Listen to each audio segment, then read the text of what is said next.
Hello students, a very good morning to all of you. स्वागत है आप सभी का टेक्स्ट बुक बैंकिंग चैनल पर। आज की क्लास में हम डिस्कस करेंगे 23 एंड 24 ऑफ नवंबर के टॉप मोस्ट करंट अफेयर्स के बारे में। उससे रिलेटेड जो एक्स्ट्रा फैक्ट्स हैं हम उसको भी डिस्कस करेंगे एंड लास्ट में क्वेश्चन आंसर करेंगे। तो चलिए फटाफट से स्टार्ट करते हैं, बट उससे पहले एक बार जल्दी से आप लोग वीडियो को लाइक एंड शेयर कर दीजिए सो दैट और भी स्टूडेंट्स हमारे साथ कनेक्ट हो सकें। देखिए, सबसे पहले मैं आपको बता दूं, जैसा कि आप सबको पता है कि आज मैं लीव पर हूं, अवेलेबल नहीं हूं, बट ये क्लास आपके लिए रिकॉर्डेड फॉर्मेट में अवेलेबल है। तो स्टार्टिंग से लेके एंड तक आप पूरी क्लास को अटेंड करना, क्योंकि इसमें बहुत सारी इंपॉर्टेंट न्यूज़ है। फाइनेंस कमीशन के बारे में भी हम पढ़ेंगे, पाकिस्तान में अभी जो कुछ उनके कॉन्स्टिट्यूशन के रूल अमेंड किए गए हैं उसके बारे में भी हम पढ़ेंगे। और ऐसी बहुत सारी न्यूज़ हैं जो सारी इंपॉर्टेंट न्यूज़ है जिससे क्वेश्चन आपके एग्जाम में आ सकते हैं। तो स्टार्टिंग से लेके एंड तक क्लास में जुड़े रहना, ठीक है। चलो स्टार्ट करते हैं। डेली की तरह शुरुआत करेंगे morning thought of the day से। एंड आज का हमारा जो मॉर्निंग थॉट है वो शेयर किया है नित्या ने। बहुत ही प्यारा थॉट है। Don't watch the clock, do what it does, keep going, है ना। घड़ी को सिर्फ देखना नहीं है, जो घड़ी करती है वही आपको भी करना है। मतलब बस आगे बढ़ते रहना है। घड़ी कभी रुकती नहीं है ना, वो चलती रहती है। जब बैटरी खत्म हो जाती है आप उसमें बैटरी चेंज कर दो, वो फिर भी चलती रहेगी। तो घड़ी कभी रुकती नहीं है। तो आपको भी अपनी लाइफ में कभी रुकना नहीं है, कभी गिव अप नहीं करना है। लाइफ में बस आगे बढ़ते रहना है, मतलब चलते रहना है। एक आ, अगर आप लाइफ में आगे बढ़ना चाहते हो, है ना, तो आपको चलते रहना पड़ेगा। अगर आपने बीच में फुल स्टॉप ले लिया, आपने गिव अप कर दिया, तो आप लाइफ में आगे कभी बढ़ ही नहीं पाओगे, आप अपनी मंजिल तक पहुंच ही नहीं पाओगे। तो सिर्फ समय देखने से लाइफ में कुछ बदलने वाला नहीं है। समय से आपको कुछ सीखना भी चाहिए। समय कभी रुकता नहीं है किसी के लिए, और ना ही आपको जो समय चला गया वो वापस मिलेगा। तो सेम वही आपको अपनी लाइफ में भी इंप्लीमेंट करना है। हमारी लाइफ में हमारे आसपास जितनी चीजें होती हैं, हर एक चीज हमें कुछ ना कुछ सिखाती है। तो हर एक चीज से सीखते हुए लाइफ में आगे बढ़ते रहना है। अगर आप लाइफ में सक्सेस होना चाहते हैं, सफलता देखना चाहते हैं, अपने सपने को पूरा करना चाहते हैं, तो हर एक मुश्किल को पीछे छोड़िए, लाइफ में आगे बढ़ते रहिए और अपने सपने को पूरा करिए। तो चलिए इसे पॉजिटिव से थॉट के साथ स्टार्ट करते हैं हमारा सेशन। कुछ इंपॉर्टेंट डेज एक बार हम रिवाइज कर लेते हैं इसको, देन हम न्यूज पर आएंगे। सबसे पहले हम बात करेंगे वर्ल्ड टॉयलेट डे के, और ये सेलिब्रेट किया जाता है 19 ऑफ नवंबर को, ठीक है। 19 ऑफ नवंबर को सेलिब्रेट किया जाता है वर्ल्ड टॉयलेट डे, और इसको ऑर्गेनाइज किया जाता है यूनाइटेड नेशन के द्वारा, और इसको लीड किया जाता है यूनाइटेड नेशन वाटर के द्वारा, ठीक है।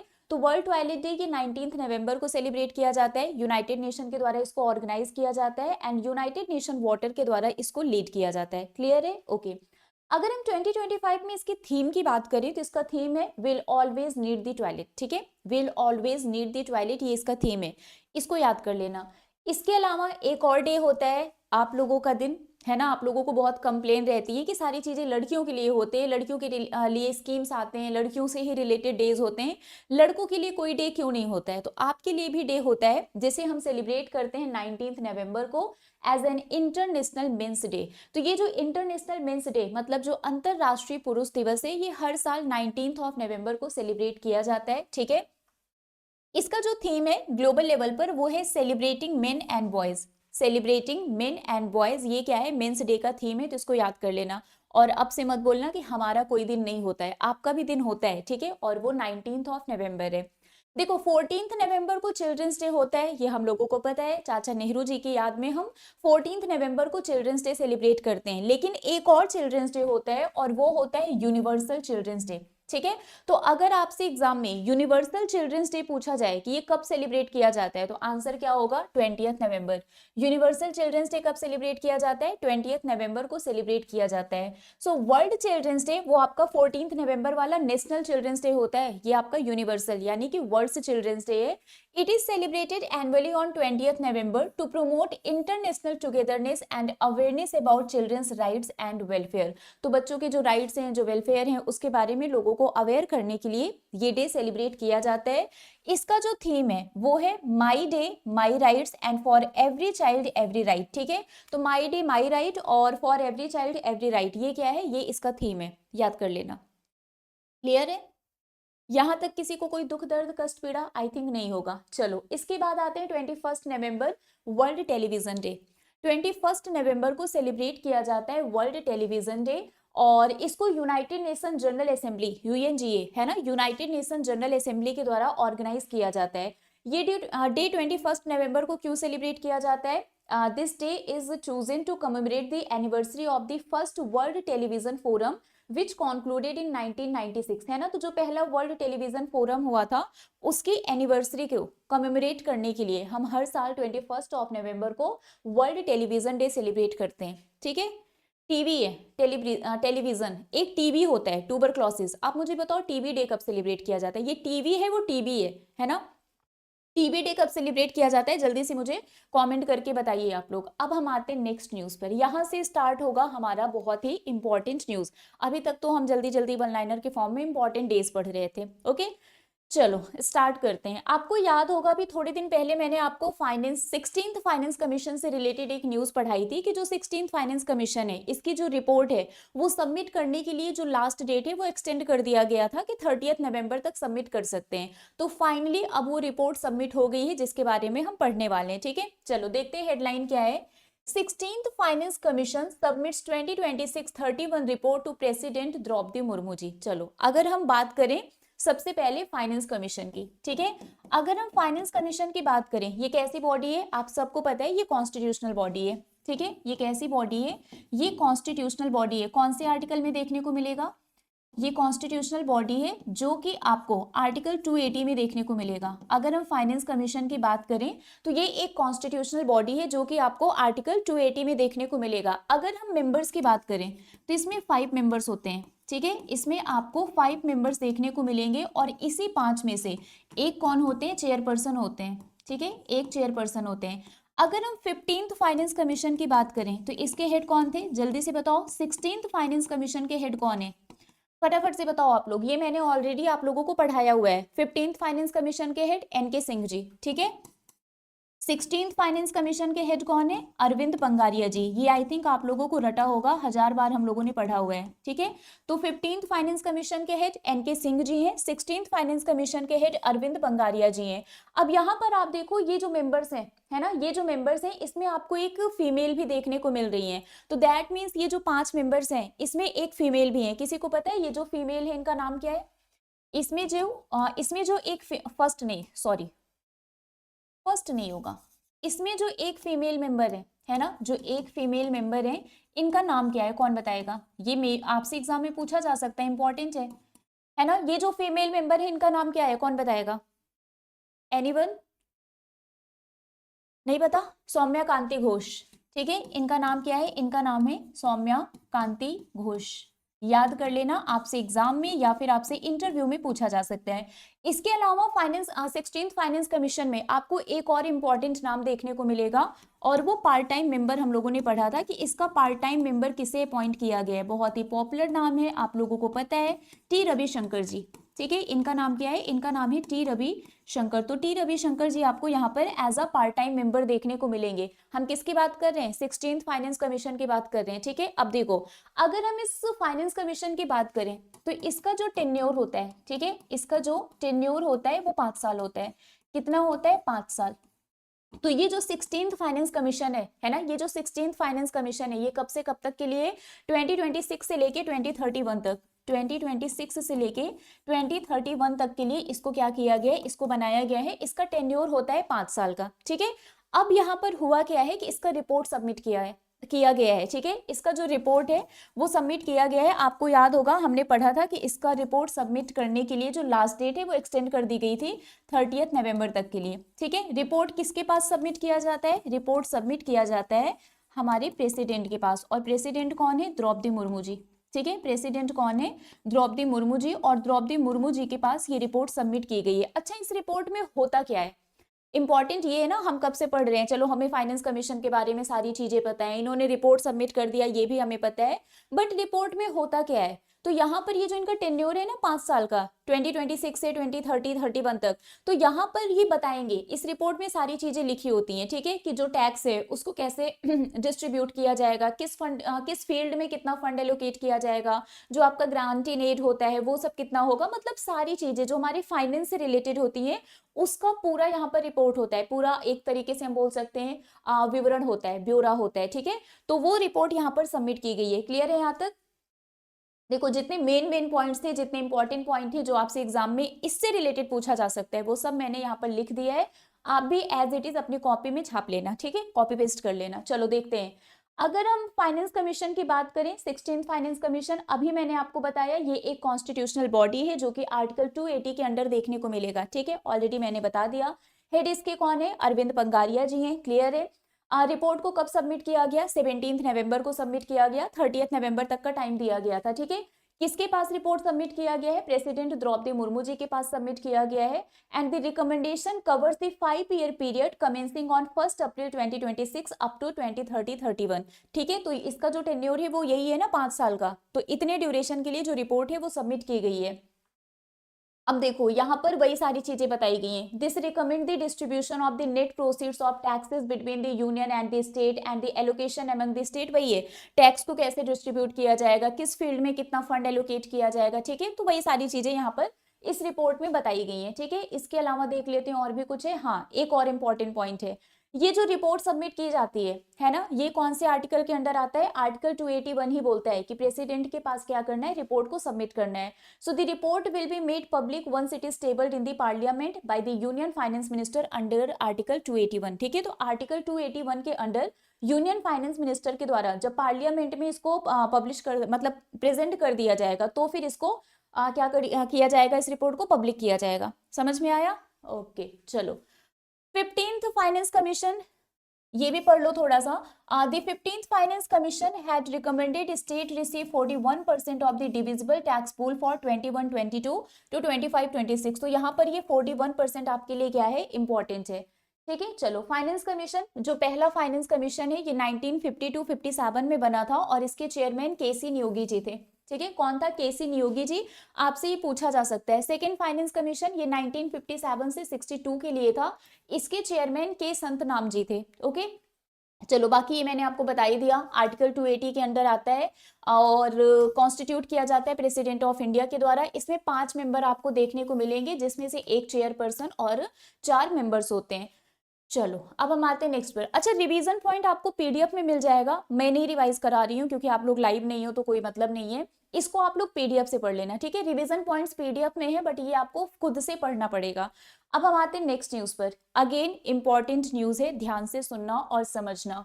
सीएजी's new centre of excellence in Hyderabad. CAG मतलब हम कंट्रोलर एंड ऑडिटर जनरल की बात कर रहे हैं। इसका एक नया सेंटर ऑफ एक्सीलेंस ओपन होने जा रहा है, ठीक है। Controller and auditor general of India का एक नया centre of excellence open, excellence, ठीक है, एक्सीलेंस ओपन होने जा रहा है। Centre of excellence actually open होने जा रहा है कहां पर? हैदराबाद में, ठीक है।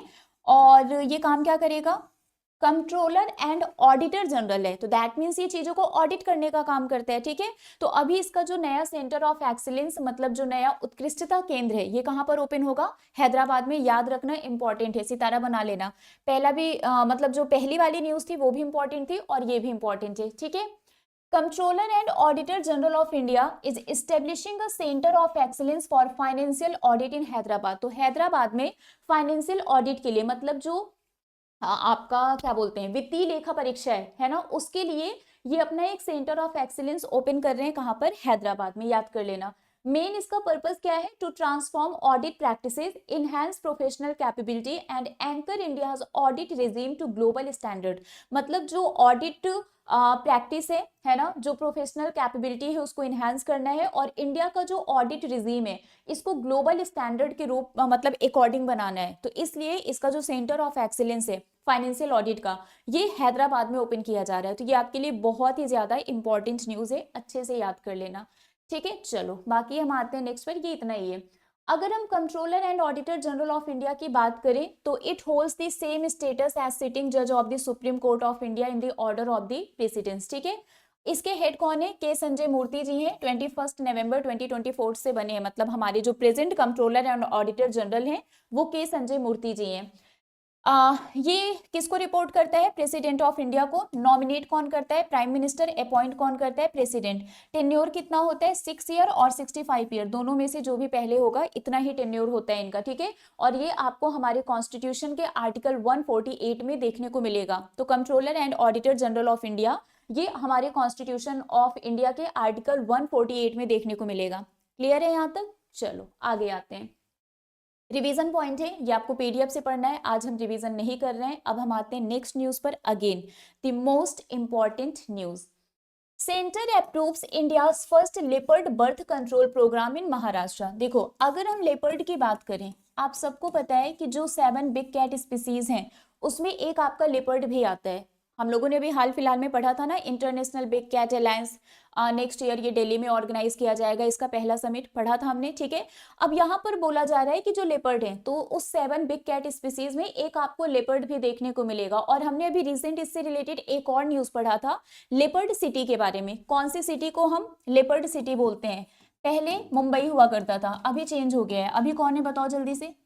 पहले मुंबई हुआ करता था, अभी बेंगलुरु हो गया है, ठीक है। अभी कौन हो गया है? बेंगलुरु। तो रिसेंट जो लेपर्ड सिटी है वो बेंगलुरु है, याद है ना? ये हमने रिवीजन भी बहुत बार किया है, याद है? ओके चलो, अब यहाँ पर हम देखते हैं ये जो लेपर्ड है ना, तेंदुआ जिसे हम बोलते हैं। अगर हम लेपर्ड की बात करें तो इसका जो पॉपुलेशन है वो आपको महाराष्ट्र में बहुत ही ज्यादा देखने को मिलेगा। महाराष्ट्र में जो लेपर्ड का पॉपुलेशन है ये बहुत ही ज्यादा देखने को मिलेगा, और इसकी वजह से यहाँ पर लेपर्ड ह्यूमन कॉन्फ्लिक्ट भी देखने को मिल रहा है, ठीक है। यहाँ पर लेपर्ड ह्यूमन कॉन्फ्लिक्ट देखने को मिल रहा है, ये लोगों को परेशान कर रहे हैं। तो ह्यूमंस और लेपर्ड के बीच में एक टकराव, एक विवाद देखने को मिलता ही है। और ऐसा नहीं है कि सिर्फ ह्यूमंस के साथ ही इनके कॉन्फ्लिक्ट है, वहां पर जो शुगर केन फील्ड वगैरह होता है उसको भी ये बहुत नुकसान पहुंचा रहे हैं, ठीक है। वहां पर जो शुगर केन फील्ड वगैरह है उसको भी ये क्या कर रहे हैं? नुकसान पहुंचा रहे हैं, तो वो भी कहीं ना कहीं अफेक्टेड हो रहा है। तो अब इनकी बढ़ती पॉपुलेशन को देखते हुए, है ना, इनकी बढ़ती पॉपुलेशन को देखते हुए, और ये जो रीजंस हैं, लेपर्ड ह्यूमन कॉन्फ्लिक्ट हो गया, शुगर केन फील्ड में जो भी इनका इम्पैक्ट हो रहा है, इन सबको कंसीडर करते हुए ये डिसाइड किया गया है कि अब हम इनके बर्थ को कंट्रोल करेंगे, है ना। और इसके लिए यहाँ पर बर्थ कंट्रोल प्रोग्राम को क्या किया गया है? अनाउंस किया गया है, ठीक है। समझ में आया? तो इसमें होगा क्या कि जो भी फीमेल लेपर्ड है ना, जो भी फीमेल लेपर्ड है इनका स्टेरिलाइजेशन किया जाएगा। स्टेरिलाइजेशन का मतलब समझते हो? अगर हम हिंदी लैंग्वेज में समझे तो इसको बोलते हैं नसबंदी, है ना। इसको क्या बोला जाता है? नसबंदी बोला जाता है। तो यहाँ पर जो फीमेल लेपर्ड्स हैं इनका स्टेरिलाइजेशन किया जाएगा, सो दैट इनकी पॉपुलेशन बढ़ ना पाए। तो यहाँ पर बोला गया है कि स्टार्टिंग में एज अ पायलट प्रोजेक्ट, है ना, एक पायलट प्रोजेक्ट के बेसिस पर 5 फीमेल लेपर्ड पर ये स्टेरिलाइजेशन किया जाएगा, और उसके बाद में इसको और भी ज्यादा एक्सपेंड किया जाएगा। क्लियर है यहाँ तक?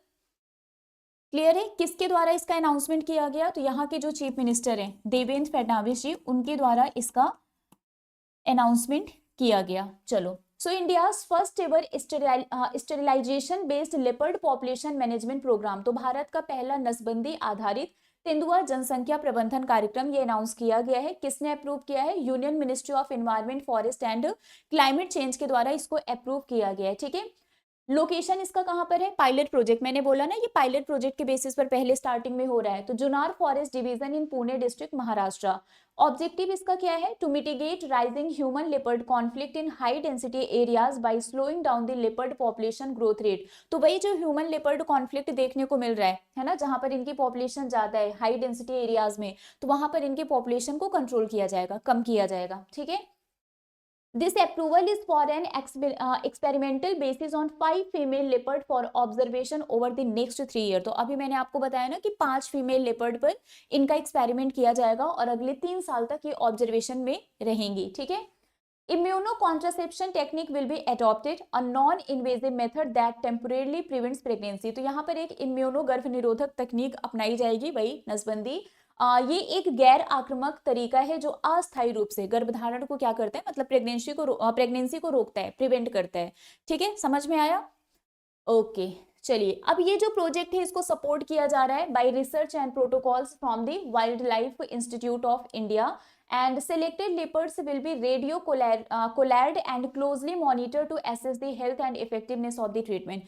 ये क्या होगा उसके बाद वो सारी चीजें लिखी गई हैं, तो ये सब आपको नहीं पढ़ना है, बस जो मेन पॉइंट था वो मैंने आपको बता दिया, ठीक है। अब आप लेपर्ड को देख सकते हो, वल्नरेबल कैटेगरी में इसको रखा गया है, ठीक है। साइंटिफिक नेम इसका पैंथरा पार्डस होता है। एंड चलो, बाकी सारी चीजें ये आप देख लेना, ये पूरा इनके बारे में सारी चीजें लिखी हुई है पीडीएफ में, ये आपको मिल जाएगा लेपर्ड के बारे में। अब हम आते हैं मिनिस्ट्री ऑफ एनवायरनमेंट के बारे में, थोड़ा सा पढ़ लेते हैं।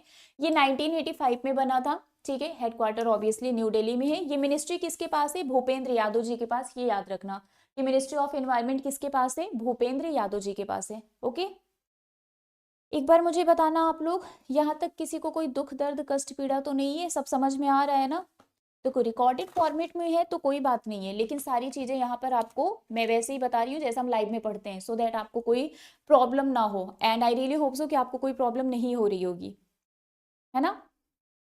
चलो आते हैं नेक्स्ट न्यूज पर। ये भी क्या है, इंपॉर्टेंट न्यूज है। देखो मैंने पहले ही बताया था कि आज हर एक न्यूज इंपॉर्टेंट है, तो स्टार्टिंग से एंड तक आपको हमारे साथ जुड़े रहना है। चलो नेक्स्ट पर आते हैं। India slipped 13 ranks to 23rd position in the latest climate change performance index। अब देखो climate change performance index, climate change performance index, performance index अभी रिसेंटली ये डेटा रिलीज किया गया, ठीक है, मतलब ये इंडेक्स जो है ये रिलीज किया गया। और कब रिलीज किया गया आप सबको पता है, COP30 है ना, COP30 ये कहाँ पर ऑर्गेनाइज किया गया, बेलिम ब्राजील में, है ना? तो उसी दौरान ये जो इंडेक्स है इसको रिलीज किया गया, किसके साथ मिलकर, जर्मन वॉच के साथ मिलकर, ठीक है, जर्मन वॉच के साथ मिलकर इसको रिलीज किया गया। मल्टीपल फैक्टर्स होते हैं जो हमारे इन्वायरमेंट से ही रिलेटेड होते हैं, उन्हीं को कंसीडर करके ये इंडेक्स रिलीज किया जाता है। तो अब यहाँ पर है क्या कि फर्स्ट, सेकेंड और थर्ड पर कोई भी कंट्री आपको देखने को नहीं मिलेगी, मतलब इनके जो फैक्टर्स हैं जिसके बेसिस पर ये इंडेक्स बनाया जाता है, उस इंडेक्स मतलब उस फैक्टर के बेसिस पर कोई भी कंट्री इतना बढ़िया परफॉर्म कर ही नहीं रही है कि जिसको ये फर्स्ट, सेकंड और थर्ड नंबर पर रख सकें, ठीक है। फोर्थ पर आपको कौन देखने को मिलेगा, फोर्थ पर आपको डेनमार्क देखने को मिलेगा, ठीक है, फोर्थ पर आपको डेनमार्क देखने को मिलेगा। अगर हम इंडिया की बात करें, ठीक है, इंडिया की अगर हम बात करें तो इंडिया 13 रैंक से स्लिप हुई है, मतलब last time India 10th number पर थी, और इस साल है ना प्रेजेंटली इंडिया कौन से नंबर पर है, 23rd नंबर पर है। मतलब इंडिया ने 13 पॉइंट से क्या किया है, स्लिप किया है, मतलब ये 13 पोजीशन से पीछे आ गए हैं। समझ में आया? So India slipped 13 rank to 23rd position, तो इसने 13 रैंकों को स्लिप किया है। लास्ट टाइम ये 10th पर था और अभी ये 23rd पर आ गया। रीजन क्या है? रीजन वही है कि कोल पर हमारी जो डिपेंडेंसी है वो अभी भी बहुत ज्यादा है, मतलब कुछ हद तक हम उसको कम नहीं कर पा रहे हैं, एंड दैट्स द रीजन कि हम यहाँ पर 13 रैंक से स्लिप हो गए हैं और 10th से हम 23rd नंबर पर आ गए हैं। समझ में आया? यहाँ तक किसी को कोई प्रॉब्लम है, मतलब कुछ समझ में ना आया हो, आप लोग बता सकते हो बताइए, क्लियर है ना? चलो लास्ट पर कौन है, लास्ट पर आपको सऊदी अरबिया देखने को मिलेगा। लास्ट पर कौन है, लास्ट पर आपको सऊदी अरबिया देखने को मिलेगा, ठीक है चलिए, सो इंडेक्स का नाम क्या है, क्लाइमेट चेंज परफॉर्मेंस इंडेक्स 2026, और इसको पब्लिश किया गया by environmental think tank German Watch, new climate institute and climate action network, इन्होंने मिलकर इसको पब्लिश किया है। ये इंडेक्स रिलीज किया गया COP13 बेलिम ब्राजील के दौरान। इंडिया की जो रैंक है वो 23rd है, इससे पहले ये 10th नंबर पर थे, है ना, और 13th रैंक से इंडिया स्लिप हो गई है और नीचे आ गई है, ठीक है। चलो अब प्राइमरी रीजन वही है, कोल, है ना, प्राइमरी रीजन इसका वही है, कोल है। अब हम यहाँ पर आते हैं, हाँ देखो फर्स्ट से लेके थर्ड पर कोई नहीं है ना, फर्स्ट से लेकर थर्ड पर आपको कोई भी देखने को नहीं मिलेगा। इसके बाद डेनमार्क है, यूके है, मोरक्को है, चिली है, ये सब है, ठीक है। इंडिया की रैंक देख लेते हैं। 2025 में 23 है, लास्ट ईयर 24 था, उसके पहले 7 था, फिर 8 था, 10 था, मतलब इस तरीके से आप देख सकते हो। तो इंडिया अभी 23rd नंबर पर पहुंच गया है। समझ में आया? The top three ranks remained vacant as no country achieved a perfect score. Top rankers 4th to 6th पर अगर हम देखें तो डेनमार्क, यूके एंड मोरक्को आपको देखने को मिलेगा 4th, 5th और 6th नंबर पर, ठीक है। इंडिया मैंने बता ही दिया। वर्स्ट में आपको चाइना देखने को मिलेगा 54th, Russia 64th, US 65th, Iran 66th and Saudi Arabia 67th पर देखने को मिलेगा। तो लास्ट पर सऊदी अरबिया है, ठीक है। बाकी ये कुछ रैंक्स एंड इंडेक्सेस हैं जो आप रिवाइज कर लेना, like global fire power index में 2025 में इंडिया की रैंक 4th है। क्लाइमेट चेंज परफॉर्मेंस इंडेक्स 2025 में इंडिया की रैंक 23 है। ग्लोबल टेररिज्म इंडेक्स में 14th है 2024 में। तो ईयर के अकॉर्डिंग देखकर ये आप रिवाइज कर लेना, ठीक है। चलो अब आते हैं नेक्स्ट न्यूज पर। नेक्स्ट न्यूज की अगर हम बात करें, so 20th international Tripitaka chanting ceremony to begin in Bodh Gaya. अब यहाँ पर हम किसकी बात कर रहे हैं, यहाँ पर हम बात कर रहे हैं international international Tripitaka chanting. Chanting का मतलब जानते हो, चैंटिंग का मतलब होता है जप करना। जैसे आप लोग जप करते हो ना किसी भी चीज का, राम राम बोल रहे हो, ओम ओम बोल रहे हो, राधे राधे बोल रहे हो, राधे कृष्णा, तो वो जो जप करते हैं ना उसको चैंटिंग बोलते हैं। सो यहाँ पर क्या है, इंटरनेशनल त्रिपिटका चैंटिंग सेरेमनी, ये आपका स्टार्ट होगा। कौन सा एडिशन, 20th एडिशन। और ये कहाँ पर होगा, ये होगा बोध गया में। ठीक है, ये कहाँ पर होगा, ये बोध गया में होगा। बोध गया कहाँ पर है, बिहार में। ठीक है, तो ये जो 20th एडिशन है ये बोध गया बिहार में आपको देखने को मिलेगा। कब से स्टार्ट होगा, 2 दिसंबर 2025 से। ठीक है, 2 दिसंबर 2025 से ये स्टार्ट होगा। किस रिलीजन से रिलेटेड है ये, तो बुद्धिज्म से, पता ही है ना। ये किस रिलीजन से रिलेटेड है, बुद्धिज्म से रिलेटेड है। और ये जो चैंटिंग है 20th international Tripitaka chanting ceremony, ये आपका बोध गया में क्या किया जाएगा, ऑर्गेनाइज किया जाएगा। कहाँ पर, महाबोधि टेम्पल। ठीक है, कहाँ पर होगा ये, महाबोधि टेम्पल में। तो ये जो महाबोधि टेम्पल है वहीं पर इसको ऑर्गेनाइज किया जाएगा। 2 दिसंबर से ये क्या होगा, ये स्टार्ट होगा। ठीक है, ये पहली बार कब ऑर्गेनाइज किया गया था, मतलब इसकी शुरुआत कब हुई थी। तो अगर हम स्टार्ट की बात करें तो ये स्टार्ट हुआ था 2006 से। ठीक है, पहली बार ये कब हुआ था, 2006 में हुआ था। So 20th annual international Tripitaka chanting ceremony ये महाबोधि टेम्पल में होगा, बोध गया बिहार में। और ये 2 से लेके 13 दिसंबर तक चलेगा, 12 दिन का ये फेस्टिवल है। ठीक है, फॉर द फर्स्ट टाइम, पहली बार 17 Buddhist organisation from across India have collectively organised the event. पहली बार ऐसा हुआ है कि भारत से लगभग 17 है ना, 17 बुद्धिस्ट ऑर्गेनाइजेशन ने मिलकर इसको क्या किया है, इस इवेंट को ऑर्गेनाइज किया है। And collective recitation of the Tripitaka है ना, पाली कैनन जिसे हम बोलते हैं, under the Bodhi tree honouring the ancient Pali tradition. ठीक है, पाली ट्रेडिशन को यहाँ पर क्या किया जा रहा है, ऑनर किया जा रहा है। चलो, इसके अलावा अगर हम बात करें चीफ गेस्ट की, चीफ गेस्ट यहाँ पर इंपॉर्टेंट है। हाँ, तो यहाँ पर किसको किसको as a chief guest invite किया गया है, तो देखो ओपनिंग सेरेमनी के लिए पेमा खांडू जी को बुलाया गया है, जो कि अरुणाचल प्रदेश के चीफ मिनिस्टर हैं। यूनियन मिनिस्टर श्री किरण रिजिजू जी ये 6 दिसंबर को जाएंगे। और क्लोजिंग सेरेमनी में 12 दिसंबर को यूनियन मिनिस्टर श्री नितिन गडकरी जी को बुलाया गया है। तो ओपनिंग में आपको ये मिलेंगे पेमा खांडू जी, क्लोजिंग में नितिन गडकरी जी, और 6 दिसंबर को किरण रिजिजू जी को भी यहाँ पर इनवाइट किया गया है। ठीक है, तो ये 3 नाम आपको याद होने चाहिए। चलिए, महाबोधि टेम्पल की अगर हम बात करें, बोध गया बिहार में आपको देखने को मिलेगा। और 2002 में इसको यूनेस्को वर्ल्ड हेरिटेज साइट में भी ऐड किया गया था। ठीक है, चलो बिहार की अगर हम बात करें, बिहार के बारे में तो आप सबको पता ही है, आजकल हम बिहार के बारे में ही तो ज्यादा से ज्यादा पढ़ रहे हैं। ये है, ठीक है, यूपी, झारखंड, वेस्ट बंगाल, इन सब के साथ ये क्या करता है, बॉर्डर शेयर करता है।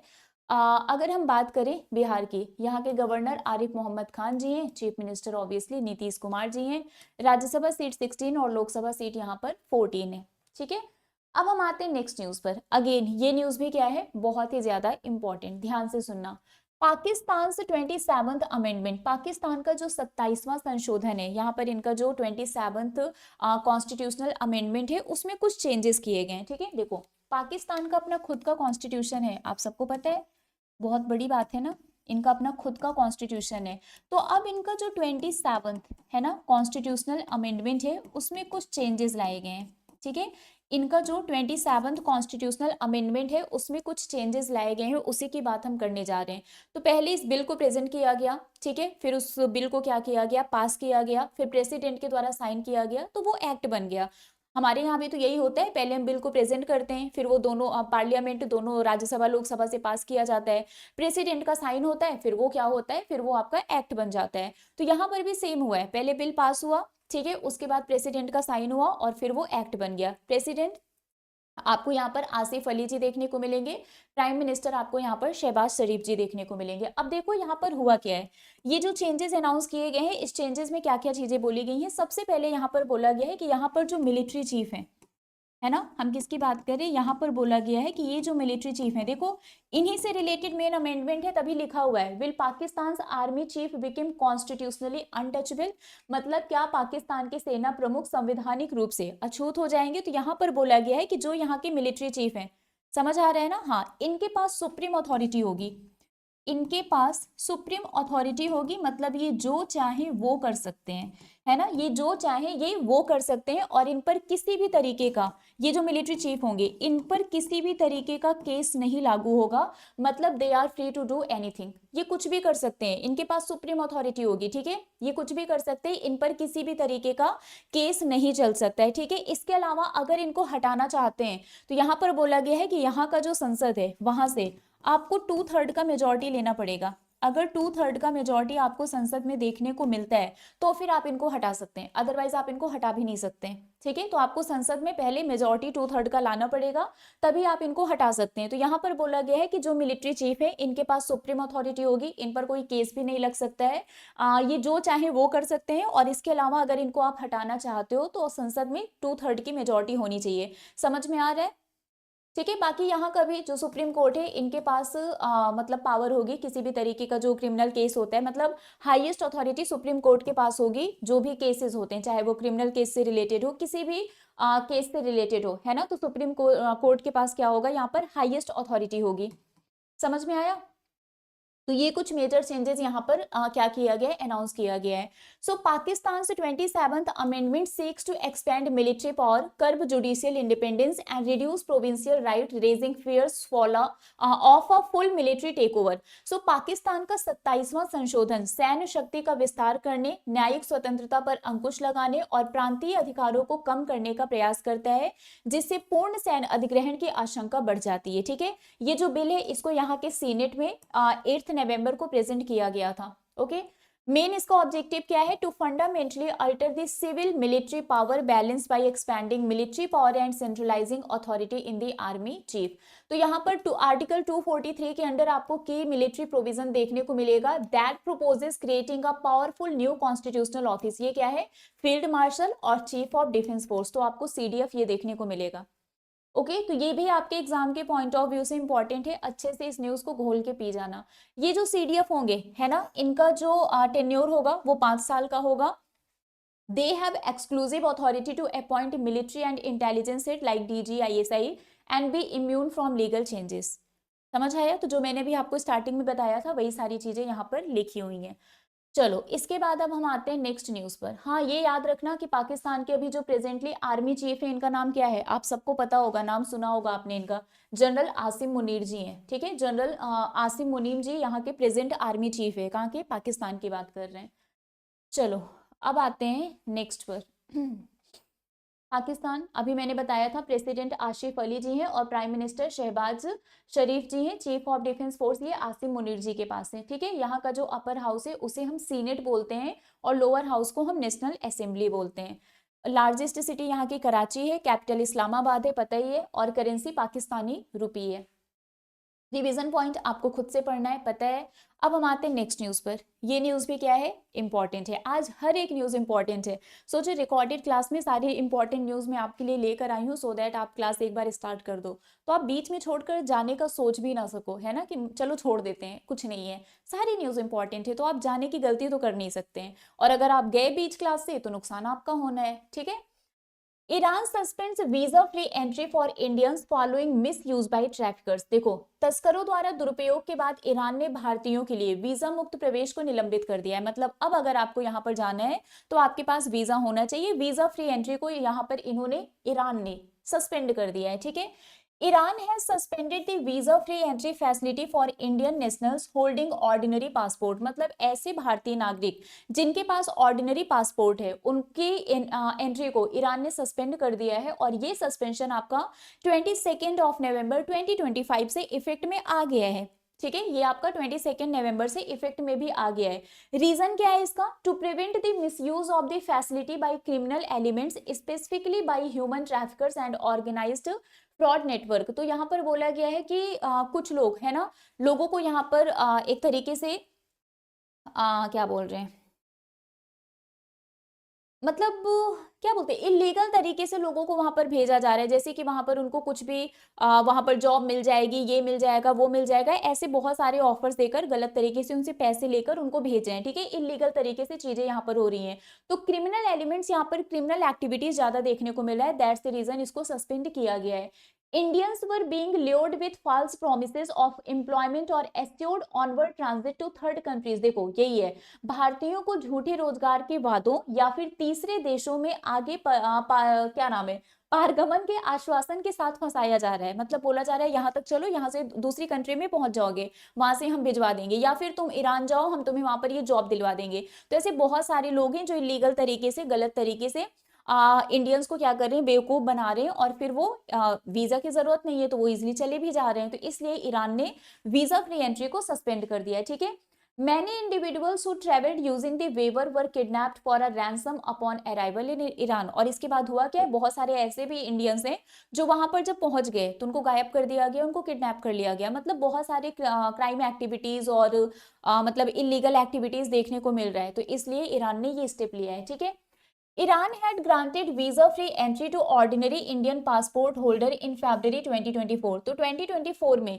ईरान ने ये वीजा फ्री एंट्री अलाउ किया था ऑर्डिनरी इंडियन पासपोर्ट पर भी शॉर्ट टर्म के लिए, कि आप यहाँ पर 15 दिन के लिए रह सकते हो, सो दैट ईरान में जो टूरिज्म है उसको बढ़ावा दिया जा सके। लेकिन अब इसका गलत फायदा उठाया जा रहा है, तो इसलिए इन्होंने इसको रोक दिया है। ठीक है, अब ये जो नया रिक्वायरमेंट है आपको पता है 22 नवंबर से ये इफेक्ट में भी आ गया है। तो ये बहुत ही ज्यादा इंपॉर्टेंट न्यूज है, याद रखना। एग्जाम में आपसे पूछा जा सकता है कि अभी रिसेंटली कौन सी कंट्री ने इंडियंस के लिए वीजा फ्री एंट्री को सस्पेंड कर दिया है, तो आंसर क्या होगा, ईरान। ठीक है, ईरान की अगर हम बात करें, आप सबको पता है इसकी कैपिटल क्या है, तेहरान है। ठीक है, और ये आपको कैस्पियन सी और इधर अरेबियन सी के बीच में देखने को मिलेगा। ठीक है, ये ईरान है, कैपिटल तेहरान है, ये पर्सियन गल्फ है, और यहाँ पर ये ऊपर आपका ये था कैस्पियन सी। ठीक है, चलो ईरान की अगर हम बात करें, यहाँ के प्रेसिडेंट मसौद पेजेस्कियन है और वाइस प्रेसिडेंट मोहम्मद रिजा आरिफ है।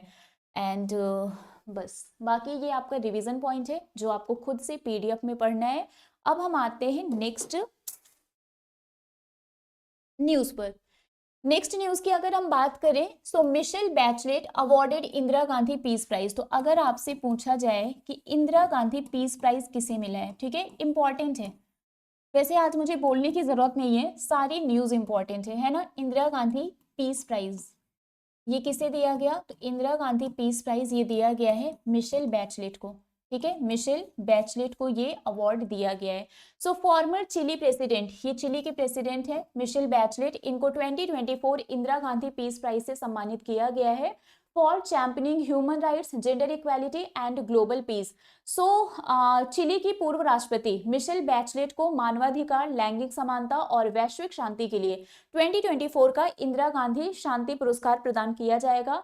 Michel Bachelet the first and only women president of India. अगर हम मिशेल बैचलेट की बात करें तो ये चिली की पहली और एकमात्र महिला राष्ट्रपति रह चुकी हैं। ठीक है, तो इसको याद कर लेना, ये बहुत ही ज्यादा इंपॉर्टेंट है। ठीक है, चलो इसके बाद अब हम आते हैं नेक्स्ट पर। अगर हम इस इंदिरा गांधी पीस प्राइज की बात करें, the prize was instituted in 1985 in the memory of the Indira Gandhi. तो इंदिरा गांधी जी की मेमोरी में 1985 में इसको बनाया गया था। ठीक है, रिवॉर्ड यहाँ पर 2.5 मिलियन रुपीज मिलता है। लोकेशन इसका न्यू दिल्ली है। फाइनल पहली बार ये 1986 में दिया गया था। ठीक है, चलो इसके बाद आई थिंक कोई न्यूज नहीं होनी चाहिए शायद, हाँ इसके बाद कोई न्यूज नहीं है।